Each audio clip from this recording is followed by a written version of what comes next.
എന്നോട് ഇപ്പോഴും ഒരുപാട് പേര് ചോദിക്കുന്ന ഒരു ചോദ്യമുണ്ട്, എവിടെ പോയി എന്റെ പഴയ ഫ്രണ്ട്സ് ഒക്കെയാണ്. എനിക്ക് മാത്രമൊന്നല്ല, ഒരു 23-24 വയസ്സ് കഴിഞ്ഞ് ഒരുപാട് ആളുകൾ ഫേസ് ചെയ്യുന്ന ഒരു ക്വസ്റ്റ്യൻ തന്നെ അത്. പഴയ ഫ്രണ്ട്സ് ഒക്കെ എവിടെയാണ്? ഒറ്റ വാക്കിലൊരു ഉത്തരം പറയാൻ പറഞ്ഞാല് അറിയില്ല. ലൈഫിലുണ്ട്, അവിടെ ഇവിടെ ഒക്കെ ആയിട്ടുണ്ട്. പക്ഷെ കൂടെ ഉണ്ടോന്ന് ചോദിച്ചാല് കൂടെ ഇല്ല. എന്താ സംഭവിച്ചതെന്നൊന്നും അറിയില്ല. പക്ഷെ എപ്പോഴും മനസ്സിലായി ലൈഫ് എന്ന് പറയുന്നത് അങ്ങനെയാണ്. ഒരു സമയത്ത് നമ്മൾ ഗ്യാങ് ആയിട്ട് നടന്ന ആളുകൾ ലൈഫ് ലോങ് കൂടെ ഉണ്ടാവണമെന്നില്ല. കാരണം പല പോയിന്റിൽ നിന്നും ലൈഫ് നമുക്ക് കാണിച്ചു തരും, ഇനി ഒറ്റക്ക് പോകണം, ഒറ്റക്ക് പോയാലേ ശരിയാവും.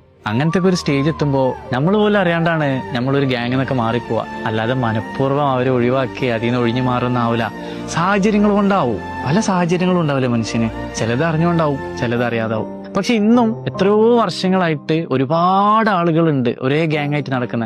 അവര് സത്യം പറഞ്ഞാല് ഭാഗ്യവാന്മാരാണ്. ഒന്ന് ആലോചിച്ച് നോക്കണം, ഒരു സമയത്ത് കൂട്ടുകൂടിയ ആളുകൾ ജീവിതകാലം മുഴുവൻ ഒരേപോലെ കൂടെ നടക്കുന്നുണ്ടെങ്കിൽ അതൊരു ഭാഗ്യം തന്നെയല്ലേ. എത്രയോ ആളുകൾക്ക് അതിന് പറ്റുന്നില്ല. വഴിയിൽ വെച്ച് ഇല്ലാണ്ടായി പോകുന്ന ഒരുപാട് നല്ല നല്ല സൗഹൃദങ്ങളുണ്ട്. കാരണങ്ങൾ പോലും അറിയാതെ എത്ര സൗഹൃദങ്ങളാ മുറിഞ്ഞു പോയത്, ഇല്ലാണ്ടായി പോയത്, അകന്നുപോയത്.